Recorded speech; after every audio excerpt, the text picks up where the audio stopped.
C 24 तास या YouTube चॅनलला लाईक करा, शेअर करा, सबस्क्राईब करा आणि बेल आयकॉनवरती क्लिक करायला विसरू नका।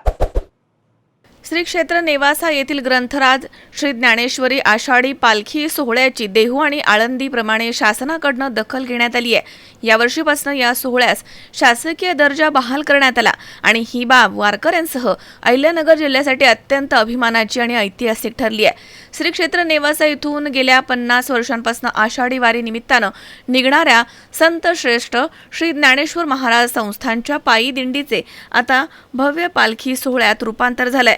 मागील वर्षी 20हून अधिक दिंड्या एकत्र येत निघालेल्या या भव्य दिव्य सोहळ्याला अनेक अडचणींचा सामना करावा लागला होता आणि ही बाब लक्षात घेऊन पाथर्डी शेवगाव मतदारसंघाचे आमदार मोनिकाताई राजळे आणि नेवासा मतदारसंघाचे आमदार विठ्ठलराव लंघे यांनी विधान भवनामध्ये लक्षवेधी प्रश्न उपस्थित करत शासनाचे लक्ष वेधलं होतं आणि त्यांनी केलेल्या पाठपुराव्यामुळे तसेच वारकऱ्यांच्या वाढत्या सहभागामुळे शासनानं या पालखी सोहळ्याची तात्काळ दखल घेतली। 2026 या वर्षीपासून ग्रंथराज श्री ज्ञानेश्वरी आषाढी वारी पालखी सोहळ्यासाठी आरोग्य सुविधा, पिण्याचं पाणी, लाईट व्यवस्था, निवारा, स्वच्छता आणि कडेकोट पोलीस बंदोबस्तासह सर्व आवश्यक उपाययोजना शासनाकडून दिल्या जाणार आहेत। देहू आळंदी प्रमाणेच नेवासाच्या पालखीला देखील आता शासनाकडून सुविधा पुरवल्या जाणार आहेत। त्यामुळे वारकऱ्यांसह भाविकांनी शासनाचे आभार मानलेत।